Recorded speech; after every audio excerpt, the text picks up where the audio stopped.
എല്ലാവർക്കും നമസ്കാരം. ഞാൻ രാകേഷ് അമ്പാട്ട്.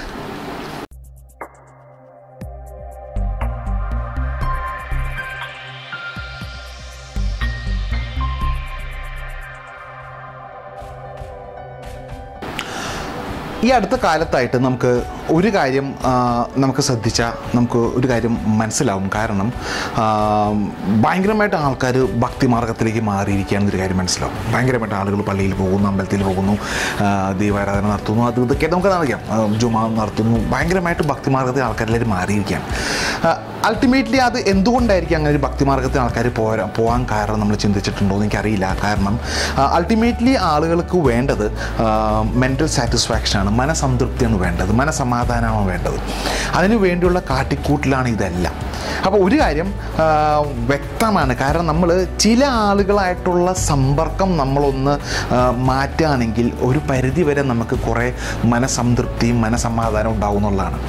ഇത് പറയാൻ കാരണം ലേറ്റസ്റ്റ് ആയിട്ട് വന്ന ഒരു സ്റ്റഡി കഴിഞ്ഞ കുറച്ച് നാളുകൾക്ക് മുമ്പ് ജർമ്മനിയിലുള്ള ഒരു യൂണിവേഴ്സിറ്റി, ഫ്രെഡറിച്ച് ഷുള്ളർ എന്ന് പറഞ്ഞൊരു യൂണിവേഴ്സിറ്റി നടത്തിയൊരു സ്റ്റഡിയിൽ നമ്മൾ ടോക്സിക് ആയിട്ടുള്ള ആളുകളിൽ നിന്ന്, ടോക്സിക് എന്ന് പറഞ്ഞു കഴിഞ്ഞാൽ കുറച്ച് ഈ നെഗറ്റീവ് ചിന്താഗതിയുള്ള ആളുകളിൽ നിന്ന് നമ്മൾ കുറച്ച് അകലം പാലിച്ചാൽ നമുക്ക് കുറച്ചുകൂടി ജീവിതത്തിലൊരു അഭിവൃദ്ധി ഉണ്ടാകുമെന്നാണ് അവരുടെ പഠനം കണ്ടെത്തിയത്. അപ്പോൾ അവരുടെ പഠനം കണ്ടെത്തിയത് നമ്മുടെ ചില reasoning and memory skills develop ചെയ്യാൻ പറ്റുമെന്നാണ് പറയുന്നത്. ഇങ്ങനത്തെ ആളുകളായിട്ട് അകന്ന് നിൽക്കുകയാണെന്നുണ്ടെങ്കിൽ, അതായത് ഇങ്ങനത്തെ ആളുകളായിട്ടുള്ള സമ്പർക്കം നമ്മുടെ ഹിപ്പോ ക്യാമ്പസ് എന്ന് പറഞ്ഞൊരു ഏരിയ ഉണ്ട് അത്രേ നമ്മുടെ ബ്രെയിനിൽ. ആ ഏരിയയിലുള്ള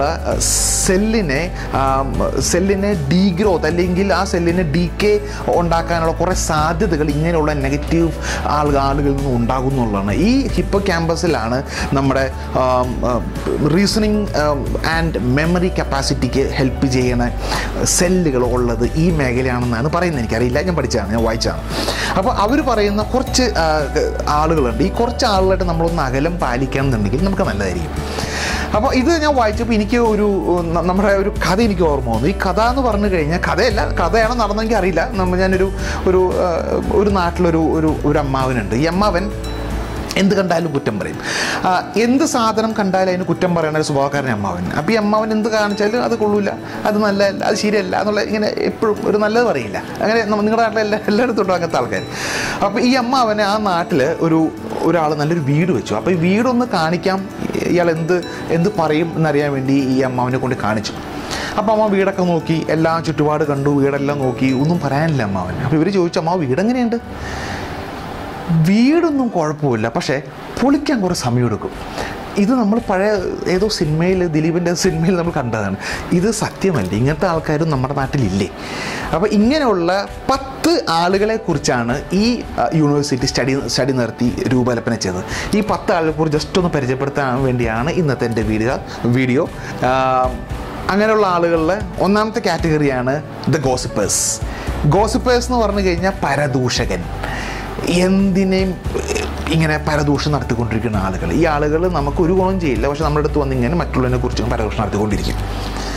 അപ്പോൾ നമ്മുടെ അടുത്ത് പറയും അവൻ ശരിയല്ല, ഇത് ശരിയല്ല എന്നൊക്കെ പറയും. അപ്പോൾ നമ്മുടെ അടുത്ത് നിന്ന് മാറി അവൻ്റെ അടുത്ത് പോകുമ്പോൾ നമ്മളെക്കുറിച്ച് പറയും അവൻ ശരിയല്ല എന്ന് പറയാം. ഇതിങ്ങനെ പറഞ്ഞുകൊണ്ടിരിക്കുന്ന ആൾക്കാരാണ് ഗോസിപ്പേഴ്സ്. പെട്ടെന്ന് കണ്ടുപിടിക്കാൻ പറ്റും ഇങ്ങനത്തെ ആൾക്കാരൊക്കെ. ഒരു 2 അടി അല്ലെങ്കിൽ 4 അടി മാറി നിൽക്കുക ഇങ്ങനത്തെ ആൾക്കാരായിട്ട്. രണ്ടാമത്തെ കാറ്റഗറിയാണ് ടെമ്പറമെൻ്റൽ എന്ന് പറഞ്ഞാൽ എളുപ്പത്തിൽ ക്ഷുഭിതനാകുന്ന ആൾക്കാർ. എന്ത് പറഞ്ഞാലും ചാടിക്കടിക്കുക, ചാടുക, ചൂടാവുക, ഇങ്ങനത്തെ ചില ആളുകൾ. നമ്മുടെ എനർജിയെ താഴേക്ക് ഡ്രെയിൻ ചെയ്യുന്ന ആൾക്കാരാണ് ഇങ്ങനത്തെ ആൾക്കാർ. ഇവർ ഒരു കാരണമില്ലാതെ ചൂടാവും. ഇപ്പോൾ എൻ്റെ നാട്ടിലൊരാളുണ്ടായിരുന്നു, കാറ് സർവീസിന് കൊടുത്തു കഴിഞ്ഞു. അവരുടെ കുഴപ്പം കൊണ്ടല്ല, ചെറിയ കംപ്ലയിൻറ്റ് വന്നാൽ ഭയങ്കരമായിട്ട് ചൂടാവുക, കംപ്ലയിൻ്റ് അയക്കുക, ബഹളം വയ്ക്കുക. ഇങ്ങനത്തെ ആൾ നിങ്ങളുടെ നാട്ടിലുണ്ടാവും. എല്ലാ നാട്ടിലും ഇങ്ങനത്തെ ആൾക്കാരുണ്ട്. ഇങ്ങനത്തെ ചില ആൾക്കാർ, ഇവരെയും കണ്ടുപിടിക്കുക. മൂന്നാമത്തെ തരം ആൾക്കാരാണ് ദ വിക്ടിം എന്ന് പറയും. വിക്ടിം എന്ന് പറഞ്ഞാൽ ബേസിക്കലി അവർ പരാജിതരാണ്. ജീവിതത്തിൽ ഒരു രീതിയിലും വിജയം കൈവരിക്കാത്ത ആളുകളാണ് വിക്ടിം എന്ന് ഇവർ പറയുന്നത്. ഈ വിക്ടിം ആൾക്കാരുടെ കുഴപ്പം എന്താണെന്ന് വെച്ചാൽ ഇവർ നമ്മുടെ അടുത്ത് വന്ന് നമ്മുടെ ഒരു സിമ്പതി പറ്റാനായിട്ട് ഇങ്ങനെ ഓരോന്ന് പറഞ്ഞുകൊണ്ടിരിക്കും, വിഷമങ്ങൾ പറഞ്ഞുകൊണ്ടിരിക്കും. അപ്പോൾ നമുക്ക് ആദ്യ കാലത്തൊക്കെ നമ്മൾ സഹതാപം കൊണ്ട് നമ്മളയാൾ കൂട്ടുകൂടും, പാവം നമ്മൾ കേൾക്കും. ചിലപ്പോൾ നമ്മൾ പറയും ആ ചേട്ടാ ഇങ്ങനെ ചെയ്യും അങ്ങനെ ചെയ്യുന്നൊക്കെ നമ്മൾ പറയുമായിരിക്കും. ഇത് കാലം ചെല്ലുന്തോറും ഇത് കൂടി ഇത് നമ്മളെ ബാധിക്കാൻ തുടങ്ങും ഭയങ്കരമായിട്ട്. അപ്പോൾ ഇങ്ങനത്തെ ആൾക്കാരെ കണ്ടെത്തുക. ഒരു പരിധിക്ക് അപ്പുറത്ത് സിമ്പതി കാണിക്കേണ്ട, ആരോടും സിമ്പതി കാണിക്കരുത്. നമ്മൾ ആരോടൊക്കെ സിമ്പതി കാണിക്കുന്നോ, ആരോടൊക്കെ നമ്മൾ സിമ്പത്തൈസ്ഡ് ആകുന്നോ, അവനെയൊക്കെ നമ്മൾ കൊല്ലണം ആക്ച്വലി. അപ്പോൾ സിമ്പതി അല്ല, എമ്പതിയാണ്. നമ്മൾ പലയിടത്തും കേട്ടാണ്. അകറ്റി നിർത്താം. 4ാമത്തെ തരം ആൾക്കാരാണ് സെൽഫ് അബ്സോർബ്ഡ് എന്ന് പറയും. സെൽഫ് അബ്സോർബ്ഡ് എന്ന് പറഞ്ഞു കഴിഞ്ഞാൽ സ്വന്തം കാര്യം മാത്രം നോക്കി ജീവിക്കണ ആൾക്കാർ. ഇവർ അവൻ്റെ കാര്യം എന്ത് നടക്കാൻ വേണ്ടി നമ്മുടെ അടുത്ത് എന്ത് കളിയും കളിക്കും. നമ്മളടുത്ത് വന്ന് പറയും, കൊള്ളാം, സുന്ദരാന്നൊക്കെ എല്ലാം പറയും, നമ്മളെ പുകഴ്ത്തി പറയുകയൊക്കെ ചെയ്യും, അപ്രീഷിയേറ്റ് ചെയ്യും ഭയങ്കരമായിട്ട്. അവനൊരു അജണ്ട ഉണ്ടാവും, അവൻ്റെ കാര്യം നടത്താനായിട്ടൊരു അജണ്ടയുണ്ട്. അപ്പോൾ ഇതാണ് സെൽഫ് അബ്സോർബ് ആയിട്ടുള്ള ആൾക്കാർ. 5ാമത്തെ തരം ആൾക്കാരാണ് ദ എൻവിയസ് എന്ന് പറയും. എൻവിയസ് എന്ന് പറഞ്ഞാൽ അറിയാം, എൻവിയസ്, അസൂയക്കാർ. നമ്മുടെ വളർച്ചയിൽ ഒരു രീതിയിലും സന്തോഷമില്ലാത്ത ആൾക്കാർ ഇവർ, അസൂയ മാത്രം. ഇങ്ങനത്തെ ആൾക്കാർ കണ്ടിട്ടുണ്ടാവും അല്ലേ? ഒരു ഗുണം ഉണ്ടാവില്ല.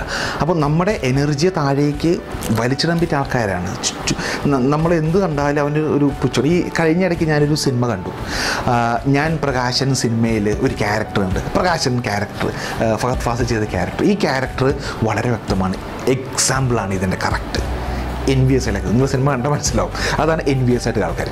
6ാമത്തെ കാറ്റഗറി പറയുന്നതാണ് ദ മാനിപ്പുലേറ്റർ എന്ന് പറയും. മാനിപ്പുലേറ്റർ എന്ന് പറഞ്ഞു കഴിഞ്ഞാൽ കൃത്രിമപ്പണിക്കാരൻ എന്ന് പറഞ്ഞാൽ സൂത്രശാലികളായിരിക്കും ഇവർ നമ്മുടെ അടുത്ത് കൂടും, നമ്മളിലൂടെ ലാഭം ഉണ്ടാക്കാനായിട്ടുള്ള എന്തു മാർഗവും സ്വീകരിക്കും.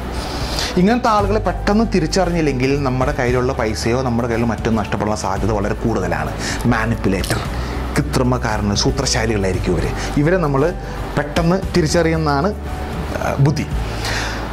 7ാമത്തെ കാറ്റഗറിയാണ് ദ ഡെമെൻഡർ കാറ്റഗറി എന്ന് പറഞ്ഞാൽ ഇവരെ ഒരുതരം കിറുക്ക് പിടിച്ച ആൾക്കാരാണ്, അല്ലെങ്കിൽ ഒരുതരം ദോഷചിന്ത പരത്തുന്ന ആൾക്കാരായിരിക്കും. ഇവർ നമ്മുടെ റൂമിലേക്ക് വന്നു കഴിഞ്ഞാൽ മൊത്തം ഒരു ഇരുട്ട് വരുന്നത് പോലെ നമുക്ക് തോന്നും. ഒരുതരം പെസിമിസ്റ്റിക് ആയിട്ടുള്ള ആറ്റിറ്റ്യൂഡ് ആൾക്കാരായിരിക്കും. എപ്പോഴും ഈ ദോഷചിന്തകൾ മാത്രമേ ഉണ്ടാവുള്ളൂ. നമ്മൾ ഈ ചിലപ്പോൾ നമ്മൾ ദുരന്തം എന്നൊക്കെ പറയും, നീ എന്തൊരു ദുരന്തമാണെന്നൊക്കെ നമ്മൾ പറയും. ഇതുപോലത്തെ ദുരന്തക്കാരനാണ്. ഈ ദുരന്തക്കാരനെ അകറ്റി നിർത്തിയില്ലെങ്കിൽ നമുക്ക് ദുരന്തം ഉണ്ടാവും. അപ്പോൾ ഏറ്റവും നല്ലത് ഡെമൻഡേഴ്സ്, ഈ പറയുന്ന ആൾക്കാരെ നമ്മൾ കണ്ടെത്താൻ, മനസ്സിലാക്കാം, അകറ്റി നിർത്താം. അതാണ് ബുദ്ധി. 8ാമത്തെ കാറ്റഗറി ആൾക്കാരാണ് ദ ട്വിസ്റ്റഡ് എന്ന് പറയുന്നത്. ട്വിസ്റ്റഡ് എന്ന് പറഞ്ഞു കഴിഞ്ഞാൽ ഒരുതരം സാഡിസം ഉള്ള ആൾക്കാരാണ്. നമ്മുടെ വിഷമങ്ങളിൽ സന്തോഷം കണ്ടെത്തുന്ന ആൾക്കാർ. അപ്പോൾ നമ്മുടെ ഒരു പ്രശ്നം വന്ന ആ പ്രശ്നം കണ്ടുകൊണ്ട് അവർ ഉള്ളിൽ ഊർകുറിച്ചിരിക്കുന്ന ആൾക്കാരാണ് ട്വിസ്റ്റഡ്.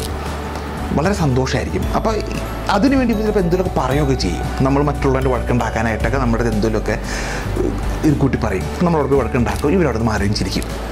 കണ്ടുപിടിക്കുക ഇങ്ങനത്തെ ആൾക്കാരെ എനിക്ക് തോന്നുന്ന ഒരു പരിധി വരെ നമ്മൾ അകറ്റി നിർത്തുന്നതാണ് നല്ല. പെട്ടെന്ന് ഇവരൊക്കെ നമുക്ക് തിരിച്ചറിയാൻ പറ്റും, ബുദ്ധിയുള്ളവനാണ് നിങ്ങളെങ്കിൽ തിരിച്ചറിയാൻ പറ്റും. 9ാമത്തെ തരം ആൾക്കാരാണ് ജഡ്ജ്മെൻ്റൽ എന്ന് പറയും. ജഡ്ജ്മെൻ്റൽ എന്ന് പറഞ്ഞു കഴിഞ്ഞാൽ വിമർശകനാണ്. എന്തിനേയും വിമർശിച്ചുകൊണ്ടിരിക്കും. നമ്മൾ എന്ത് കാര്യം പറഞ്ഞാലും നമ്മൾ അതിന് വിമർശിച്ചുകൊണ്ടിരിക്കും. ഇപ്പോൾ നമ്മൾ അവരോട് പറയുകയാണ്, ഞാൻ എന്തായാലും ചേട്ടാ ഒരു കാര്യം ചെയ്യാൻ പോവാണ്, ഞാൻ നാളെ ഒരു ബെൻസ് കാറ് മേടിക്കാൻ പോവാണ് എന്ന് പറഞ്ഞാൽ ഒരു ബെൻസിനെ പറ്റി കുറ്റം പറയും. എന്ത് മണ്ടത്തരമാണ് നീ, ബെൻസ് കാർ എന്തൊരു പൊട്ടനാണ് നീ, ബെൻസ് കാർ നല്ല BMW മേടിച്ചാൽ പോരെ എന്ന് പറയും. BMW മേടിക്കുമ്പോൾ അവൻ പറയും ഓടി മേടിക്കാൻ പറയും. ഇതിങ്ങനെ വിമർശനം നടത്തിക്കൊണ്ടിരിക്കുന്ന ചില ആൾക്കാർ. അപ്പോൾ ഈ ആൾക്കാരെ നമ്മൾ കണ്ടെത്തുന്നുണ്ട്. 10ാമത്തെ കാറ്റഗറി ആൾക്കാരാണ് ദ അറഗൻറ്റ് പീപ്പിൾ. അഹങ്കാരികളായിട്ടുള്ള ആൾക്കാരാണ്, അല്ലെങ്കിൽ ധാർഷ്ട്യക്കാരനായിട്ടുള്ള ആളുകളായിരിക്കും. ഈ ധാർഷ്ട്യക്കാരൻ്റെ ഒരു കുഴപ്പം അവൻ്റെ നടപ്പിലും ഭാവിലൊക്കെ ധാർഷ്ട്യം ഉണ്ടാവും. ഇതൊരുതരം മാസ്കാണ്. അവനവൻ്റെ കഴിവില്ലായ്മ കാണിക്കുന്നൊരു മാസ്കാണ് ഈ ധാർഷ്ട്യം അല്ലെങ്കിൽ അഹങ്കാരം. നമ്മൾ ശ്രദ്ധിച്ചറിയാൻ പറ്റും, ചില നാട്ടിലൊക്കെ ആൾക്കാർ വലിയ ജാടയിലൊക്കെ നടക്കണം കാണാം. ഈ ജാട എന്ന് പറഞ്ഞൊരു മാസ്കാണ്, മുഖം മൂടിയാണ്. അപ്പോൾ ഇങ്ങനത്തെ 10 ആൾക്കാർ, ഈ 10 തരം ആൾക്കാരെ ഒരു 10 അടി ദൂരത്തിൽ അകറ്റി നിർത്താണെങ്കിൽ എൻ്റെ അഭിപ്രായത്തിൽ അമ്പലത്തിലോ പള്ളിയിലോ ഈ പറഞ്ഞ സ്ഥലത്തൊന്നും പോകേണ്ട ആവശ്യമില്ല. നമ്മൾ നമ്മുടെ കർമ്മം ഭംഗിയായിട്ട് ചെയ്യുന്നുണ്ടെങ്കിൽ റിസൾട്ട് തന്നെ നമ്മളിലേക്ക് വന്നുകൊണ്ടിരിക്കും. അപ്പോൾ ഈ ആളുകളെ തിരിച്ചറിയുക, ഇവരെ അകറ്റി നിർത്തുക. ഒരു ഗുണമില്ലാത്ത ആൾക്കാരെ നമ്മുടെ ജോലിയിൽ വ്യാപൃതനാവുക, ജീവിതത്തിൽ എല്ലാ വിജയവും ഉണ്ടാവും. ഈ വീഡിയോ നിങ്ങൾക്ക് ഇഷ്ടപ്പെട്ടു ഞാൻ വിചാരിക്കുന്നു. ഇഷ്ടപ്പെട്ടെങ്കിൽ നിങ്ങൾ പ്ലീസ് സബ്സ്ക്രൈബ്, ഈ വീഡിയോ സബ്സ്ക്രൈബ് ചെയ്യുക. വീണ്ടും നമുക്ക് അടുത്ത വീഡിയോയിൽ പുതിയൊരു ചിന്തയും പുതിയൊരു കഥയുമായി അടുത്ത് കാണാം. Thank you so much. By.